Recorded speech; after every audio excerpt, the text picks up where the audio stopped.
So good afternoon everyone and happy Flex Week. Thank you all for joining us for today in this Ask Me Anything session with our three special guests, Naomi, Beryl and Qian. And they also happen to be our very own TPVWC alumni.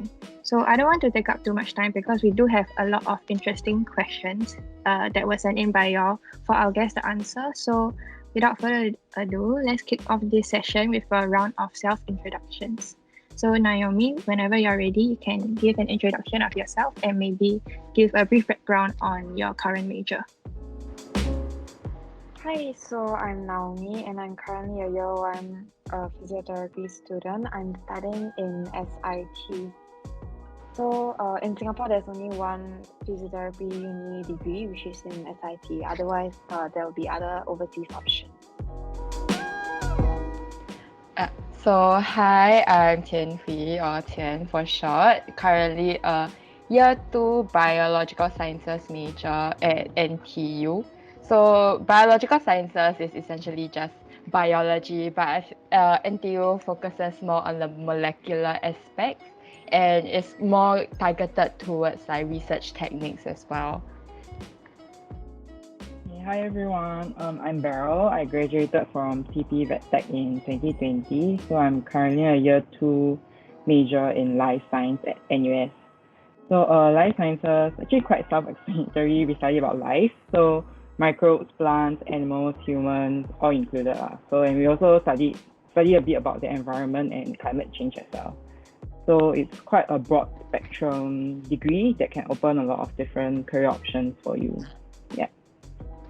So recently, there's been like a rise in students going or like choosing overseas uni instead of local unis. But you're three here, you decided to go local instead. So, is there any particular reason why you chose this over going overseas?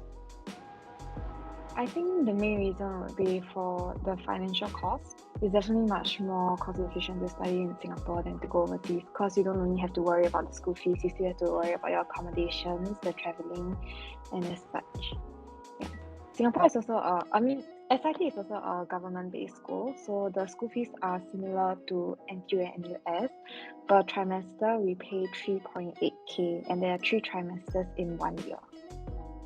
So there are also subsidies that you can apply for, scholarships and bonds that you can apply for with hospitals. And there are also bond-free scholarships. So if any of you are interested, you all can go and check it out before applying. So I think across the board, like SIT, NUS and NTU, for the financial scheming situation is more or less pretty similar. So for me personally, I chose NTU also because it's the cheapest option in a way. It's the cheapest university option, because for local universities, you do get quite a good amount of subsidies for your school fees, and it is also in a way more convenient. Yeah, for me, it's also financial cost was also my top priority in terms of further education. So, when I decided I'm going to stay in Singapore, so I went to see what local unis could offer with our diploma. So I decided on life sciences at NUS because the modules were more interesting to me. Yeah, so I think all the ranking out there is pretty self-explanatory also. Yeah. So although all of you are still studying in the science field, your degrees are quite different from each other, especially compared to TP's Tech diploma. So in terms of workload, school system and lifestyle, how was it like transitioning from poly to your current university? I would say in terms of the content that we are studying, university is definitely much more in-depth and application-based as compared to poly. So chunk memorizing won't really work now. Yeah, but for SIT, fun fact, all of our physiotherapy examinations are largely MCQ based and are all online. So it will also depend on your luck if you really don't know the question. Yeah.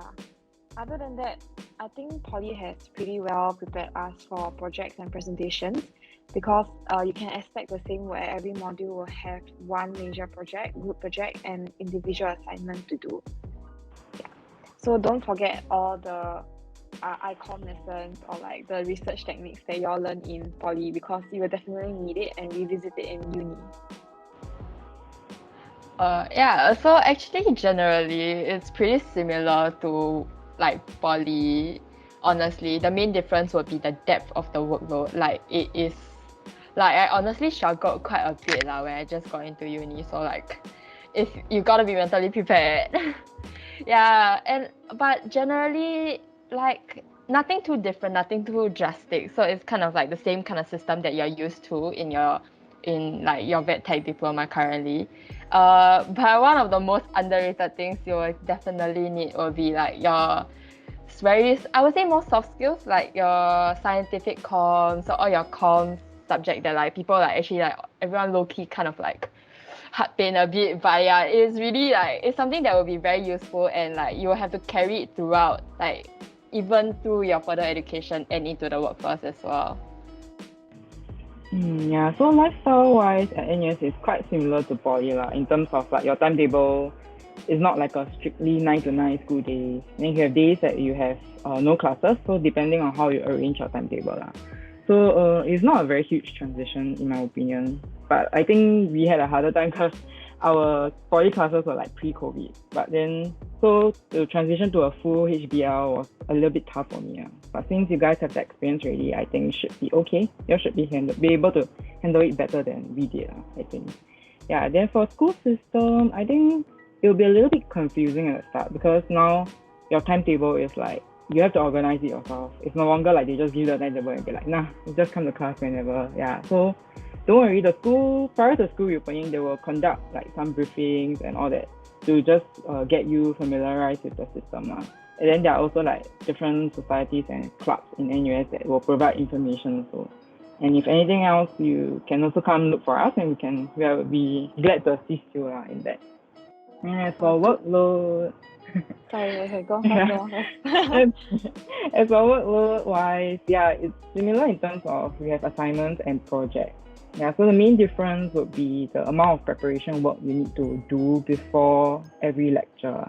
I mean, not every lecture is the same, but there will be some sort of preparation you do, either reading journal articles or like pre-lecture quizzes. So you just have to be prepared for that. And then skills that you can carry over from your poly, I would say the most important one, apart from presentation, group project work, all this, I think is also lab skills. So currently I'm taking one lab module, and basically it's quite a breeze it's everything we did before in poly. Yeah, it's like DNA extraction and all that. So yeah, you'll be able to handle that much better than I would say the JC kids. So a lot of the past graduates, like the TP Tech graduates, they actually don't continue on in the animal industry that often. And some of us might be considering not to continue on in this field as well. And likewise for y'all didn't continue in this like vet tech kind of field. So what made y'all decide on this? So for me, I actually interned at rehab vet before, and that kind of built my interest in physio. But as to become a animal-related physio, you still need to go through the 5-6 years of vet medicine studies before you can further add on studies to go further in depth into physiotherapy for animals, which was what I think was something I'm not prepared to delve into. So instead, I looked at other options, and also cause, like I mentioned, financially wise, I think it makes more sense to go towards the human healthcare side. Yeah. For me personally, like my diploma taught me that I didn't want to stay in the animal industry. Yeah, so for me, I interned at the St. John's Island National Marine Lab. So through there, I worked with corals, and like from there, I also specialized in aquaculture. So I grew an interest in like marine science research. So I decided that biological sciences was a very natural next option for me because I wasn't too keen on environmental sciences, unfortunately.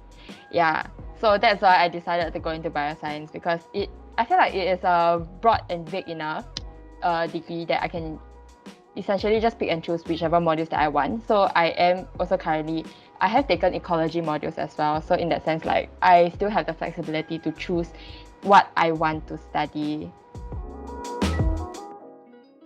So for my case, I actually initially went for the Doctor in Veterinary Medicine concurrent degree program offered by NUS and University of Melbourne, but then I eventually gave that up because it was still too costly. But if you all have any questions relating to the application process, can let me know.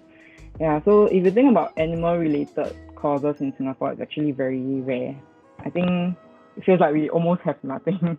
Yeah, we'll probably have to do it overseas. Yeah, so the next best will be local uni. So since life science is like quite broad spectrum, and we also get to study a little bit about animals, so I think that's a good compromise as well.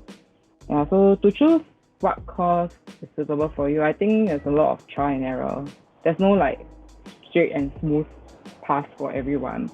So it's good that if you go and find out like what are the prerequisites of your, let's say your future, your dream career in a sense. Yeah, so you can go find what are the prerequisites and then you just slowly work towards that lah.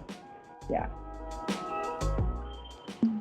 So with social media being a big thing now, right? There's a lot of people like uni kids or uni students posting like, oh, uni is very stressful, and like they'll share about their experiences in uni. So the students want to know like, is uni actually as stressful as it seems?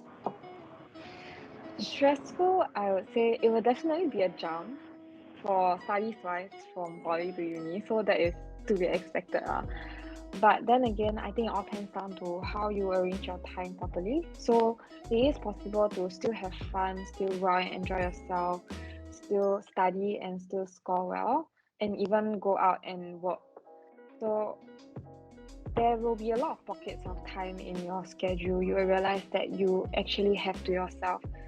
And I think another important thing is remember not to procrastinate. What needs to be done should be done on time. Don't keep pushing it back, and then realize, no, I don't have enough time to do it anymore. Yeah.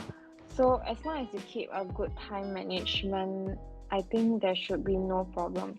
Of course, the transitional period, you might feel a bit stressed, but it will be also good if you can reach out and make friends, get a study group so that you have emotional support and you have your friends support. Anything you don't know, you can ask them or you all can study together. Yeah, it's definitely easier than studying alone or listening to lectures alone, because I'm pretty sure lectures will still remain as HBL. Yeah. Oh, but FYI for physiotherapy, you don't really have to bid for your course because everything like VetTech, it's pre-prepared for you already. So it's really just you follow your timetable and just go for your classes. Yeah. For mine, I would say timetable-wise is very flexible. So that is the plus point. And if you're coming from a diploma, you do have exemptions lah, so you can play around. So you can pick and choose what you want to do and what you don't want to do. Is uni life stressful? Yes. Honestly, to be very honest, yes.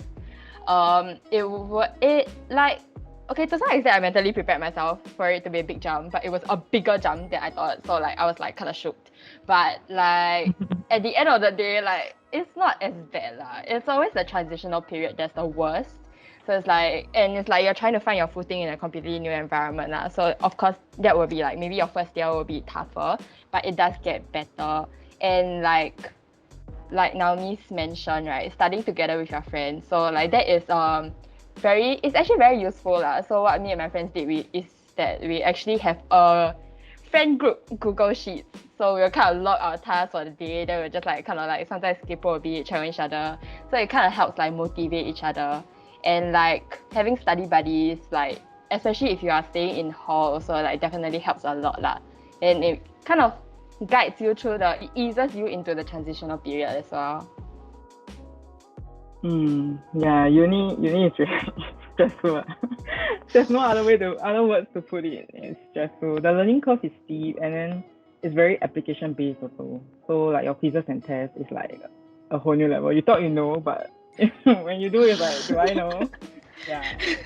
But yeah, so you really need to set your priorities right. I feel there's only one you, and you can't be everywhere at the same time. So if you feel like you need to like step back from some school activities and focus on your studies, and you should just do it lah, because that doesn't make you any lesser than your peers if you do not take part in camps or like activities or whatnot lah.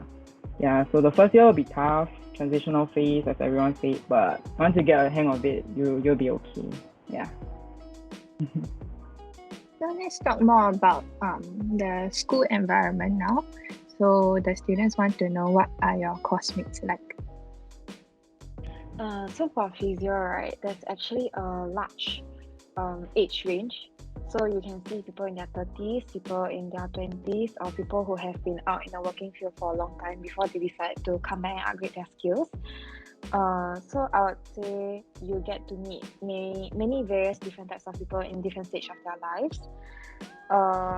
This won't really make much of a difference for sure, I feel. But as students who freshly graduated, I think because we're more used to studying, you will have the benefit in that. Yeah. And other than that, if you are curious about the gender division, it's a quite fair division between the female and males. Yeah. And SIT is a school that doesn't have bell curve. So whatever score you get is how well you do. So if you do well, you do well. But if you don't do well, there's no bell curve to pull you up either. So yeah, you really got to work hard. But what you get is really whatever effort you put into it.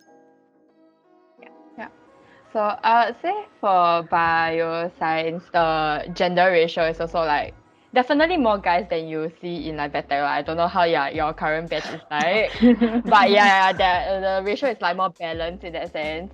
The age range I'll still say is like pretty traditional lah. So it's like kind of like the NUS NTU. I think it's like pretty similar in that sense. You don't see that much variety lah. So it's like maybe like plus minus 2-3 years, that kind of thing. And yeah, so how my coursemates are like, actually for NTU, I feel like everyone is very helpful lah. Everyone is very helpful, everyone is very friendly. Like you can just like hit up a random conversation during tutorial, and like chances are you guys will be friends. So like yeah, that's a very good, like it kind of helps you through the university process as well. So like especially when it comes to like maybe like certain modules, right? Especially if you like make friends with your seniors, you got kind of like buddy them a bit, right? So like maybe they will like slide you their lab reports, slide you their notes. Then that will definitely help you a lot, like especially when you're trying to, in that sense, when you're trying to like familiarize yourself with like a university level kind of lab report, for example. So yeah, everyone's very nice. I've met a lot of nice people. Yeah, so you guys will be fine. Yeah, so at NUS, yeah, everyone will be nice when you first meet them. If you meet someone that's not nice, just cancel them and yeah, not worth your time. Yeah, but they're all generally very cordial with one another, at least, yeah. So I guess maybe the stakes are higher here in NUS, so sometimes you'll meet one or two like anomalies, but it's okay, just let them vibe in their own. Yeah, so someone once told me that your vibe attracts your tribe. Yeah, so you'll eventually find friends who you vibe with. And as you take like higher level mods, right, you'll notice like the same few people start to appear in like the same few mods as you, like quite repetitively. Yeah, so you know that actually we have that same interest. Yeah, so that's how you found like like-minded people. Yeah, so you can just like hang out with them. So still on the topic of school environment, I understand that Naomi and Beryl, you all don't stay in campus, but Qian does. So the next question for you, Qian, would be, what's the environment like living in dorms? Okay, I can give you all like a very quick like sneak peek. I don't know how much y'all can see, but this is my door. Yeah, this is my bed. So it's very basic lah. You have a bed, you have a wardrobe, and then you have a table, which is okay. I think my table quite neat, but yeah, but in that sense, you have the basic necessities. So for NTU specifically, I think there is kind of a division between the newer halls and the older halls. So I am staying in a newer hall. That's why like everything looks so like cohesive and like so new and nice. But like termites. Okay. So generally, the good thing about newer halls is that you have more facilities. So we have like chill spaces, like lounges inside the hall itself. We have a lot of study rooms, and the study rooms are honestly like chef's kiss. It's amazing. It's godsend. And we also have a gym, so like facilities wise, not exactly lacking. So I would say hall life is pretty alright so far. Yeah, but at the end of the day, like I feel like your friends still matter the most lah. So like in that sense, like especially in your first year, you should try to like go out of your comfort zone, try to make more friends. So like if not, staying in hall will be a bit lonely, honestly. Yeah. Yeah, so that was Qian's answer. And if you want to find out what NUS hall is like, maybe you could do a quick Google search. But for SIT, I think they don't offer any residences, right? No, there's Yeah. no dorms. Yeah. Okay, so moving on to the next question. What are some pleasant and unpleasant things that you experienced while in uni? I wouldn't say it's unpleasant, but more that I'm shocked. So for physiotherapy, right, our practical classes, we are expected to strip down into our sports bra and shorts so that we can have a better view of the muscles. Educationally wise, I mean, it makes sense because when you go out into the work world, of course you can't ask your client to strip down, and then yeah. So now while we're still students, we still get the chance to have a better feel and better look at how the muscles work and how to feel it. Yeah. So it's something that I found out on my first day of school. So if you are planning to go into physiotherapy, this is a heads up lah. Yeah. You can't opt to keep your clothes on. Yeah. For certain classes. Yeah. Same for guys. Yeah. I guess for my pleasant things would be like, I think generally like everyone like the whole bioscience like people, even the professors included, like everyone is like quite friendly lah. Everyone is very nice.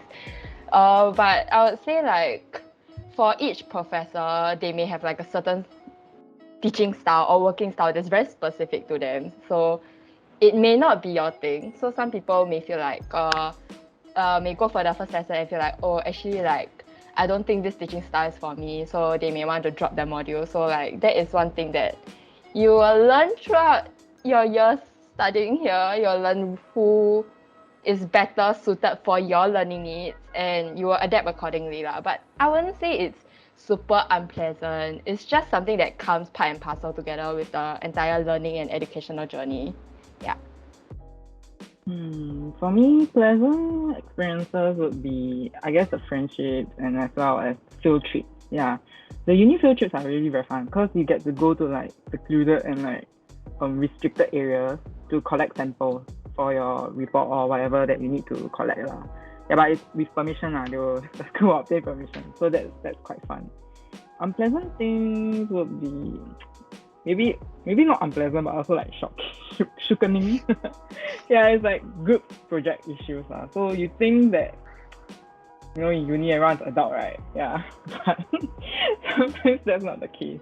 Yeah, but don't worry, you can always like sound out to your profs and they will help you to work things out together lah, if it's a reasonable issue. Yeah. To clarify on the practical thing, right?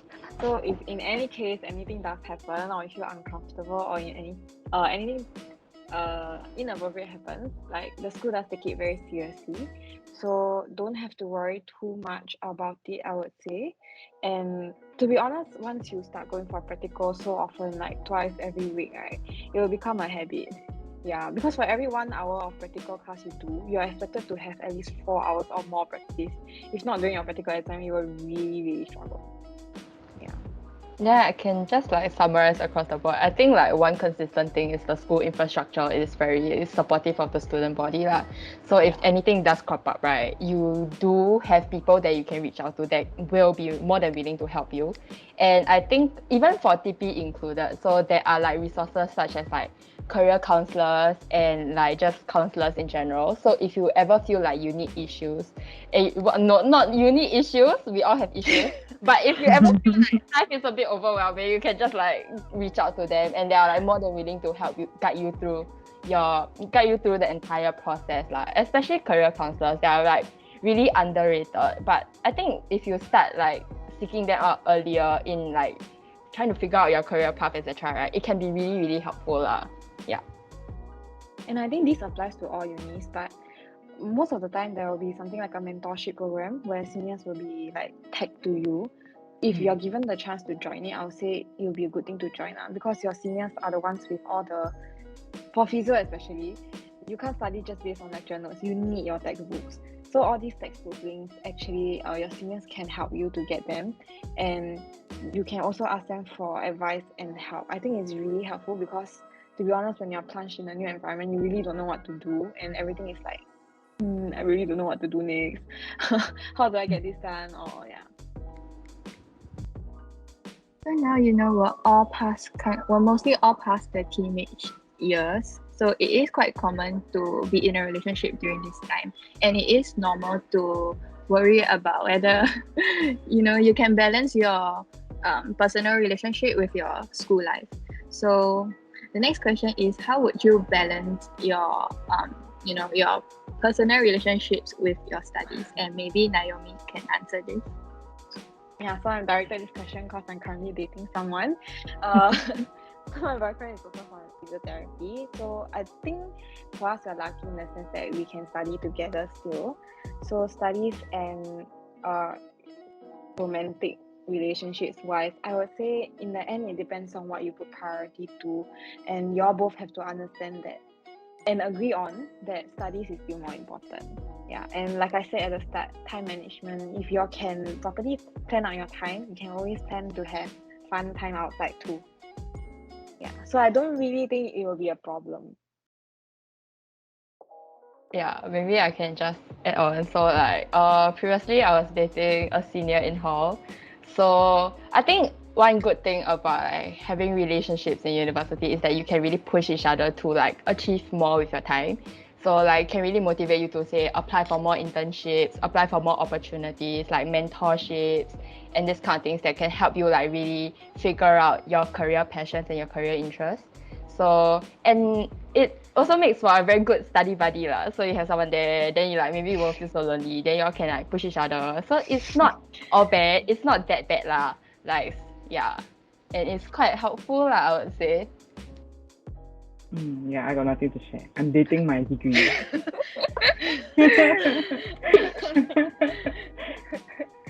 Okay, don't worry, Beryl. We're all like you, actually. Yeah. I'm in a relationship with my education. Okay, moving on. At the beginning, most of y'all mentioned that y'all chose local uni because it was cheaper. So we all know that overseas uni is quite expensive, but local universities, it may not be as cheap as people would think as well. So how do you manage your daily expenses and school fees, and is it difficult? I would say for school fees, I think I mentioned at the start, per trimester is about 3.8k. And I think it's quite similar to the other universities also. As long as you're not in a private uni, in general, the school fees will be much more affordable. And also, if you're struggling to afford the school fees, there are a lot of scholarships that you can look for to help you. There are bank loans that you can also apply for. I would say that the school is basically also quite supportive in any case that you need financial assistance. Transport wise, I would say university students can apply for concession card. So if your school is very far away from where you stay, concession will be a good way to save up the transport fee. I mean, that's what I do for now. Food wise, SIT has 5 different schools, but the one that I go to is at Dover. There's only one canteen there. The food is okay, but definitely school food will be cheaper than outside food. So if you want to save money, you can either bring your own food or you can eat in school. Yeah. So for me, I think when it comes to paying off your school fees, right, like most people usually go for the tuition fee loan and the study loan. So it can be a bank loan or your CPF loan, like similar to what you may be using to pay for your diploma as well. So for me personally, I am taking the tuition fee loan, and in addition to that, I'm also taking a study loan. So a tuition fee loan covers up to 90% of your tuition fees. So you have like plus minus about $800 left, which is the 10%. And your study loan, if you choose to add on a study loan, you can pay off the remaining 10% with the study loan, and in addition to that, get an monthly allowance that will be disseminated per semester. So it helps with paying for my hall fees. So for me, concession isn't that much of an issue for me because I currently stay in hall. And so I would say most of my expenses do go towards food and maybe like groceries or like maintaining like my hall room, like cleaning supplies. So for food wise, I think you can expect like outside food court kopitiam prices. So like $5 for a meal. $5 would be enough to settle you for like a meal lah. So maybe like $10 per day, that kind of thing. So it, for me personally, is not so much of an issue lah, fortunately. And another thing is that you can also apply for merit bursaries as well. So this would typically be offered to most students. It's just that the amount you receive may differ depending on your family household income. But that will definitely help you with your daily living expenses as well. Yeah, for me, surprisingly, school fees are the one that you don't have to worry much about lah. Because there's a tuition fee loan which you can loan like 90%, and then I think the interest will only start to count only after you graduate. So you can just let the bank settle the 90%. Then for the 10%, you can use your secondary education account, EduSave account, your PSEA, to deduct until once it's finished. Then you can either go for CPF or I think direct deduct from bank gyro. Then you can also apply for bursaries and financial aid to the schools lah. So the most expense for me is actually transport, because I need the student concession. So if you buy the bus and the MRT one, it will set you back about 90 plus. So technically, food wise, eating at the faculty will be cheaper lah. If you go to like U Town, I think those are more expensive options because it's like restaurants. And then if you want to save up, don't drink so much Starbucks. I know it's tempting, but you can treat yourself once in a while, but not like every day or something. And then if you have classes that start late, you can eat at home before you go to school. I think now with the HBL, you get to like save more money, I feel. So school fees wise, for NUS, for my admission year, it's 8.2k per year, so it's about 4.1%. So you have to check that because I think it changes yearly. So monthly expenses wise, I would set it to be around $200 to $300. Should be okay, depending on how often you go back to school. Do Naomi and Qian know a rough estimate for how much you all spend monthly? Also around the same as Beryl. Yeah, mine would be around the same as well. Okay. And are any of you all currently working on top of your studies? And if you are, how do you manage your time and ensure that you don't burn out? Alright, so I have recently taken up I guess one good thing about me staying in hall is that NTU has this work study scheme going on. So we can take on like part-time jobs in school, like during term and during our holidays as well. And they do put a maximum, they do like stipulate a cap number of hours that you can work for. So it's not too intrusive on your studies. So I recently took up a student assistantship with NIE. So that is going on right now. And I am also heading talks for this environmental startup called Earthschool. So let me just like plug myself for a bit. So Earthschool runs an open source eco-community library for environmental lessons as well as environmental education and experiential programs for public schools and children charities. We also assist schools and other community organizations in like sustainability initiatives and green infrastructure projects. So essentially, our aim is to increase environmental literacy amongst the public and more importantly, amongst the children and our youth level. So like I can just like plug our IG and our website. So we are launching a primary school, we are launching a kind of really cute program actually. We are launching a year-long program for targeting at around 10 primary schools. So we'll be educating the students about our SDGs and they will also be doing projects related to an SDG as well. So if any of y'all are interested in attending these lessons, y'all can hit me up and just let me know. Or if any of y'all are interested in working for us, please let us know also. Definitely publicity. We need people, yes. Yeah, so if anybody is interested in Earthschool, you can check out the links that I sent in the chat. So moving on to your poly education, I know that Qian and Naomi, you all previously said that Naomi was from Rehab Vet, so that was an animal rehabilitation center, and Qian interned at the St. John Islands. So maybe Beryl, you could say where you interned at and share your experience on this. Okay. Actually, I had the opportunity of going for an overseas student internship program, so it's OSIP in short. Yeah, so I went to University Putra Malaysia in Selangor, Malaysia for 6 months. Yeah, so MT and intern together. So for my major project, I was attached to like PhD students from the university. So I helped them with their preliminary research for their thesis.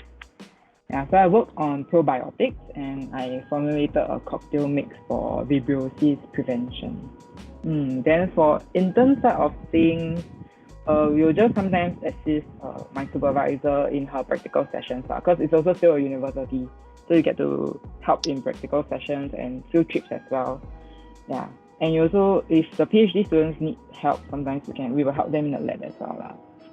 So overall, I think the experience is really, really, really great. I really enjoy myself. So, and also because my first time living overseas with myself and two of my other friends for such a long duration. So there's a lot of independent learning and also independent living.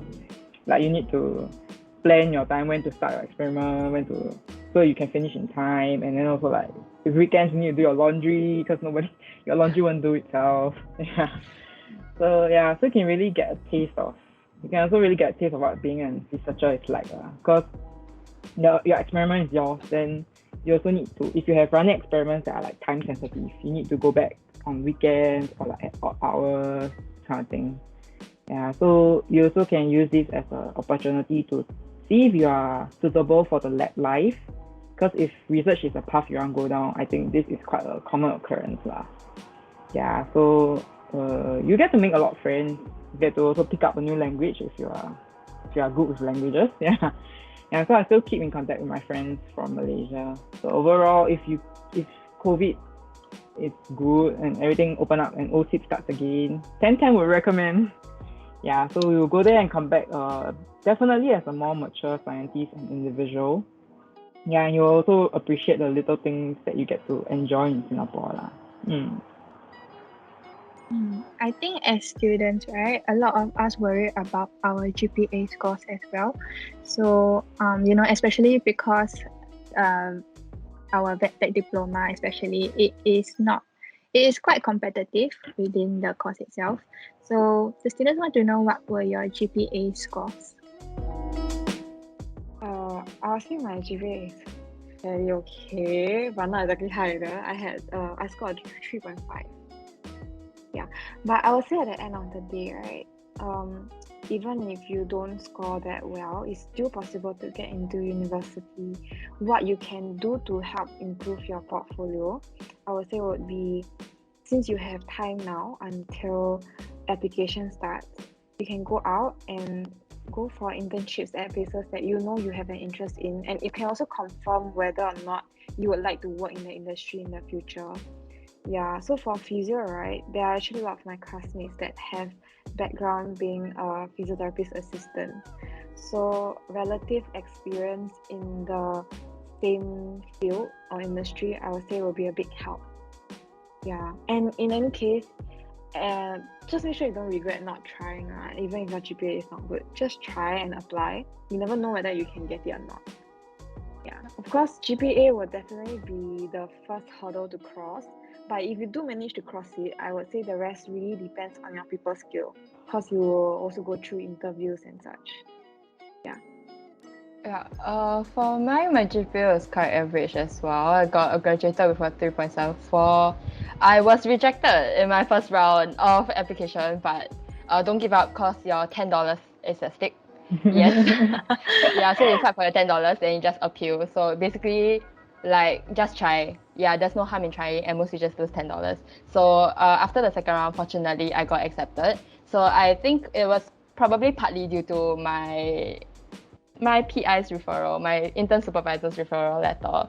So yeah, that is another thing also. So while you can, right, you should try to maintain like professional or maybe like even kind of a mentorship relationship with like maybe faculty or your internship supervisors or any mentors like that you have at your intern place. So they can really help you they can help you in a sense like they can help you get more opportunities that you want in your life. Also, so for portfolio wise, right, like if you feel like you may be lacking in like the more technical or the more academic side, right, you should definitely try to highlight your soft skills. So if you maybe don't really want to go for an internship, or you have not like extended an internship or gone for many job opportunities, right, you can also consider volunteering. So volunteering is one of those things that you can do consistently. So through that you can like demonstrate your people skills, like maybe you can take initiative, you care for the community, that kind of thing. So yes, yeah, it is not all while the academic is definitely the first hurdle, like, it's also not the most important thing. My GPA was 3.93. Yeah, so basically, bottom line is just don't be intimidated by the IGP or everything that they posted on the website and just try. First, and if you don't get it at the first round, you can just appeal. Because sometimes they have like slots open up after that because people will reject it as well. Yeah, so NUS is more traditional, I would say. So they do look at and have an emphasis on grades lah. But don't be discouraged because when there's a will, there's always a way. Yeah, so try to build your portfolio slowly. I think internship is quite important. Yeah, so you can check with your teachers in TP to see which placement suits you better in helping you to like fluff up your portfolio. And I always believe when you have an interest in something, your passion will show. So if you ever get called to an interview, just go and then do prepare for it well as well. So you can look into like the modules that NUS offer or NTU offers, then you can see which one you have interest in and you can talk about that. And you can also link it back to your poly modules. So for example, like immunology, you can say that you have an interest in that, you want to further study and explore the area in the university. So just be confident with your choice, and they may pit you against other students, which is very typical of interviews. But then I believe that you all deserve that place as much as everyone else. Yeah, so just try. Yeah. Maybe I can just add on a bit to what Beryl said. So it's like especially if you get called for an interview, regardless if it's a school interview, admission interview, or a job interview, right? Like demonstrating how much research or that you have done of the facility will definitely help put you at an advantage. So you can show them, so essentially you're showing them like how much you want that opportunity and like directly telling them how you can contribute to the facility and how the facility can help you. So this will definitely put you at an advantage. In case of the interview, right, I will also say, depending on whatever field you want to go to, there will definitely be different types of soft skills that will be more applicable to it. So if it's patient handling, then you should try to portray yourself in a way that you are good at handling people, or how you react in certain situations where there's no right and wrong answer. Yeah, and you also have to be prepared to answer questions like why should they pick you out of the many people that are applying. Especially if you're going for a very competitive course, it will be good to relate the good personal traits of yours to whatever can be applied in that course. Yeah. And another thing is, I think a lot of us would go and check like the cumulative GPA for that year of admission, like how average of it like what's the 90th percentile, 10th percentile, and whatever. I would say don't let that be a barrier for whatever you're choosing also, because in the end you are the one who's putting in the effort to take the opportunity to go for whatever you want to do. Yeah. So just try. If you don't make it, then see what you can do in that 1 year before you can try again. There are also a lot of students who take gap years to go out to get more experience also. Yeah, and there's nothing wrong with that. So you have been giving a lot of advice and it's been really helpful. And I know Beryl touched on this a bit in the previous question, but maybe y'all could give more tips on how to build a better portfolio when entering university. Okay, I think okay, honestly, I feel like in a way it's like you're trying to market yourself to the institution. So like I I would say that even despite not having extensive work experience, right, as long as you know how to market yourself and you know how to leverage whatever opportunities that you have had and have a very more focused and targeted approach, maybe in your like personal statement or during your interview, right, you can really impress the interviewer. So I personally think that building a rapport with your interviewer is very important. For me personally, I did not go through an interview. So I feel like for me, what made the difference was probably my PI's referral letter. So yeah, which is also why I've mentioned that like having mentors or having like good relationships with, I don't know what's a good way to say, people of authority, or maybe like people who can vouch for you lah. So it's like having credentials. Yeah, having like a kaoshan, like having someone behind you. So that can vouch for your credibility and your capabilities as a person will definitely like help you in that sense when you're applying for different positions.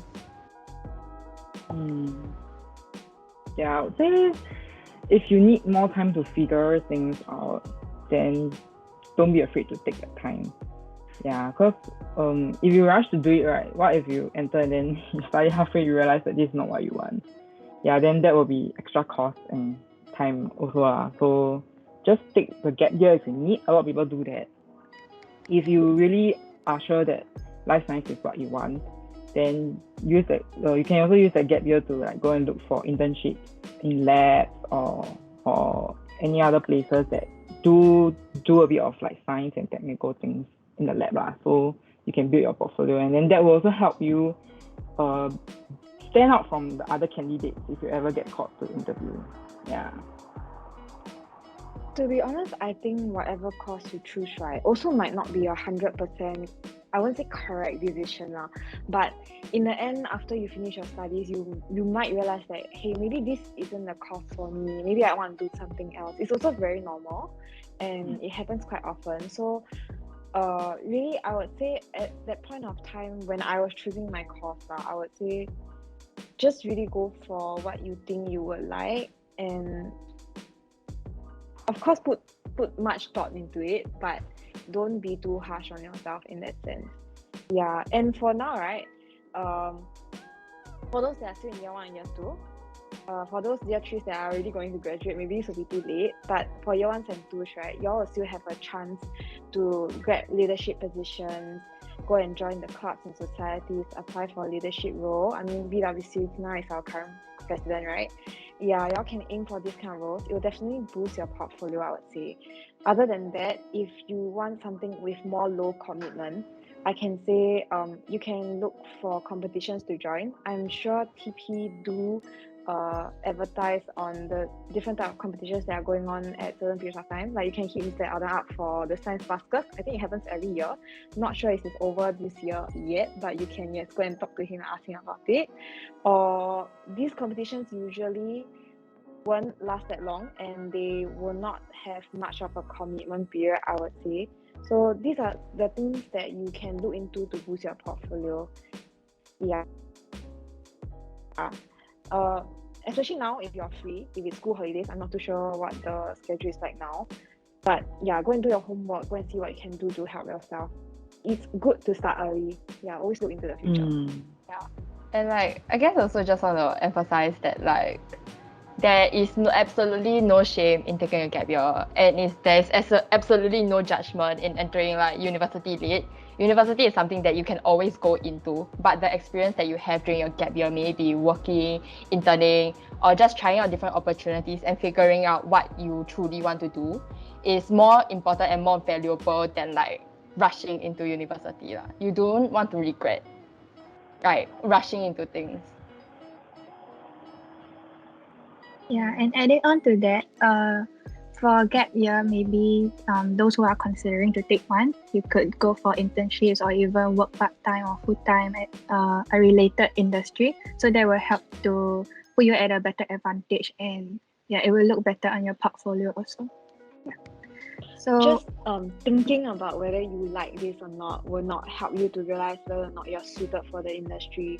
So you really need to go and get first-hand experience on whether or not you think you can handle the workload, whether or not you think this kind of industry, this kind of work environment is suitable for you. Will you prefer a more flexible working schedule, or like I work at 9 to 6 and then there's no such thing as OT? There are many different types of like working conditions, I would say, that different people would prefer. And these are the kind of things you should be thinking about if you do plan to take a gap year lah. Yeah, make full use of it so that you are more well prepared and you have a better chance at getting into whatever you want to get into.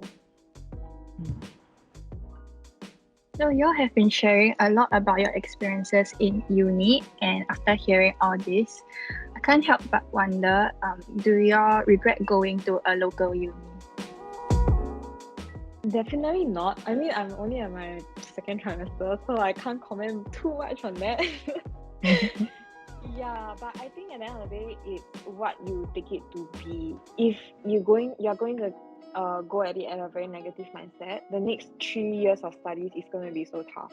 Yeah, so let's say maybe if you don't do that well, then think on what you can work on and how you can improve so that you can pull out your GPA in the next few trimesters. Yeah, it's not the end of the world yet, as long as you're still in the course. Yeah, I would have to agree as well. Like, I think the people that I met along the way would like, it's really the most valuable takeaway that from my entire uni journey from up to now. So like, and I think the thing we have to really bear in mind is that, right, like the thing about life and the thing about the opportunities that you do take on, right, nothing is as restrictive or as like life-ending, life-changing as you imagine it to be lah. Like, I understand that it can feel like a very big step and a very like defining moment, but to be very honest, when you enroll into university, you realize that you can really make an opportunity out of anything and everything. So if you are thinking of doing something, say for example, starting a startup, then make sure you look for you can reach out to the relevant people in the industry, get a mentorship, and then just do it. So if you want to do something, right, just do it. Don't regret not doing it. Like, now is the perfect time for you to like trial and error. And if you fail, even if you fail, there are always plenty of takeaways that you can like that you will carry over into your future experiences as well. Yeah, for me, I feel like we only regret the chances we didn't take. So of course, if we all can, I think we will all want to stay in the animal. I mean, not all, but maybe majority of us will want to continue to be a vet or stay in the animal industry. But since we are all like limited by our abilities lah. So since I'm offered such an opportunity to be part of NUS under such competitive circumstances, then I feel like I should really grab it and make the best out of it lah. So it may not be my top or my first choice, but it's the best choice that I can make. So no regrets lah, actually.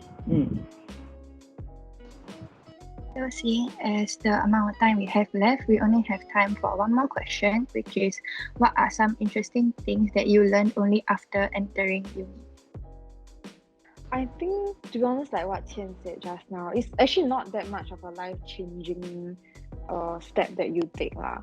But it is also for most of you, the last stage of education in your life lah. So it's also the last stage of life where you have holidays, as many holidays as you want. Yeah, so, and also where you can meet friends and build friendly relationships, hang out more often. It's a very different environment from the working industry, and I'm sure all of us know that, especially if you've been through your internship and how tough it is. So enjoy your time in university. Of course, you have to have a certain degree of stress, but yeah, don't be too harsh on yourself, and as much as you can, enjoy your time there. Yeah, I would say, like, honestly, life is stressful no matter where you're at or no matter what stage you're at. So it's like life is also what you make out of it lah. So if you, like as Naomi said, if you go into any kind of experience thinking that, oh, it's going to be like very bad, then like that would be, you are restricting your own experience lah. So like, don't do that to yourself. Be nice, be kind to yourself. Very important. Yeah, definitely. Self-care is very, very important, even now and like throughout for your entire life. But like, I think a lot of people fear rejection as well. So the most important thing is like, just don't fear anything. Like, I understand that it can be very scary. I understand that it is very scary lah. Personally, I am an introvert as well. Like I'm quite scared to like reach out to people.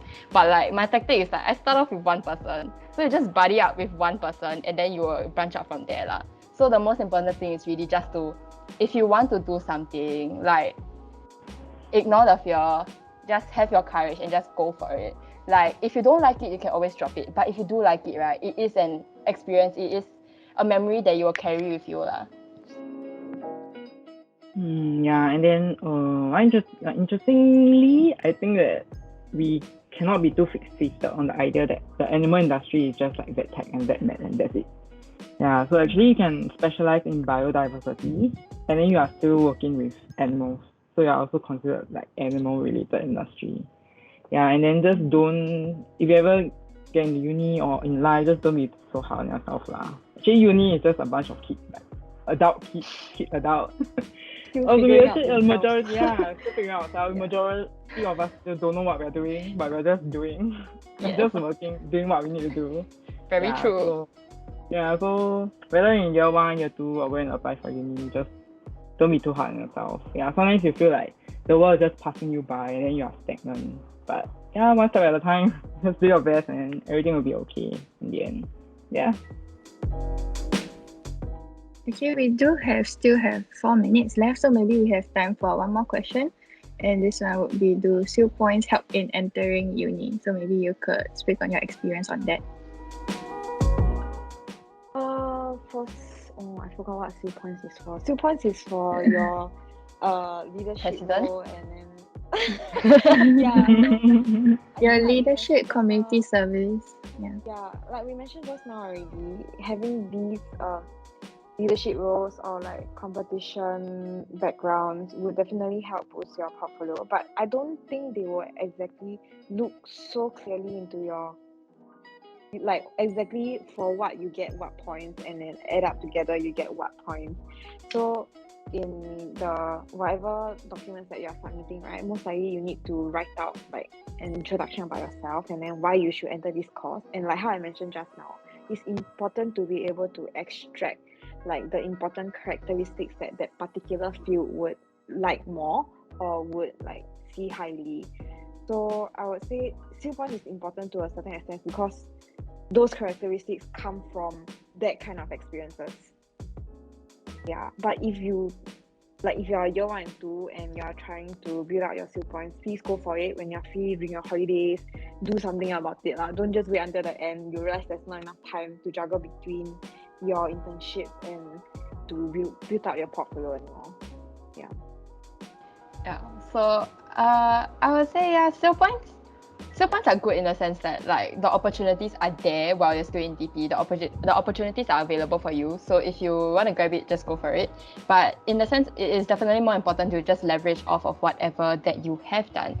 So like it's not just whatever that's on the paper that's important lah. So like I mentioned just now, like volunteering. So personally, I started volunteering in year 1 of TP, in year 1 of vet, and I continued up till last year because uni is a bit too much. But yeah, so essentially like that is a very good, like I would say that is a good example of how you can leverage off of that and demonstrate like your soft skills, so your people skills, and then like how this volunteering experience may have like shaped you and like I don't know, make you a better person, like make you more patient and like more like meticulous and like multitasker. So yeah, it's what you want to, at the end of the day, is what you want to highlight about yourself that you feel is most pertinent to whatever you're applying for. Yeah, I think SIL points will be a complement to your application. Yeah, so like complementary. So when people look at it, like when you talk about your experiences, then that is like your reference, you know, like your evidence. Yeah. So that's how they won't go and like look and then like say, she get like leadership, she got like full marks, that kind of thing. Yeah. They won't, I don't think they look into it that detail. Yeah. It's just for you to like supplement whatever you are saying to make sure that, I did this and I learned from this and this is what I learned. Yeah. It's more about the experience and what you gain from it rather than just viewing it from paper point. Yeah, because there's also people who can go through certain roles but in the end come out not knowing anything. Yeah. Yeah, it is possible. Yeah. So actually, the most important thing is what you take away from that experience, how it made you grow as a person, and how is that applicable in the future or in whatever you want to do.